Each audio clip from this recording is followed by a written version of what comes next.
بانکی خوێن پێویستی بە خوێنە. ئەمەش دوای ئەوەی لە ڕێگەی گەلی کوردستانەوە داواکاریان ئاراستەی خەڵکی کرد کە خەڵکی بچێت بەدەم داواکاریەکان و خوێن ببەخشێت.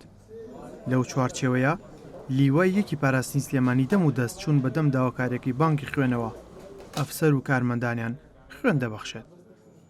ئێمە دوای بانگەوازەکەی بانکی خوێنی سلێمانی وەکو ئەرشێکی نیشتیمانی خۆمان بەدەنگەوە هاتنیان لە توانیمان لەمڕۆ دەستکەین بە بەخشینی خوێن لە پێشمەرگەکانمان و هەموو ئەو کارمەندانەی کە لەگەڵ خۆمانن. بەڵام ئمە حەزمانەکرا عەددێکی زۆر بێنی بەس لەسەر داوای ئەمان لەبەرەوەی ئێرە شوێنەکە تەقەبوڵی ئەوەندە ناکات ئمە ڕۆژانە 30 کەسەیەنین و بەردەوامە بین لەم پرۆسەیە تاوەکو ئەوان پێویستیان پێبێت. ئێمە هەمیشە لەگەڵ هاوڵاتیانی وڵاتەکەمانین لەگەڵ هاوڵاتیانی شارەکەمانین و هەموو کات پێیان ئەڵێن ئێمە بە خوێنی خۆمان چۆن سەر و ماڵتان ئەپارێزین و ناهێڵین هیچ دەستێکی تێکدەری لەم شارەیە دەوری خۆی بینێ ئەواش پێتان ئەڵێن خوێن ئەبەخشین پێتان بۆی لە نەخۆشیەکان ڕزگارتان بکەین.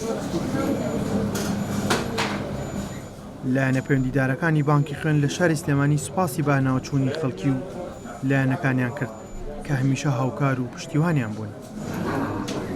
ڕاستی بانگەوازەکە دەوری خۆی بینی زۆر سوپاسی کەناڵە ڕاگەاندنەکانەکەین بە تایبەتی گەلی کوردستان کە توانیمان ڕێژەیەکی باش خوێن کۆکەینەوە بۆ بانکی خوێن نەهێڵین هیچ کەس لە نەخۆشانی سالاسیمە و نەخۆشخانەی شێرپەنجە پەچیان بکێ بۆ خوێن.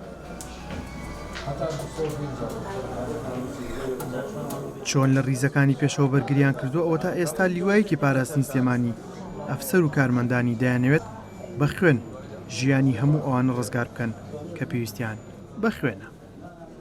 ئەحمەد ئیسماعیل گەلی کوردستان سلێمانی.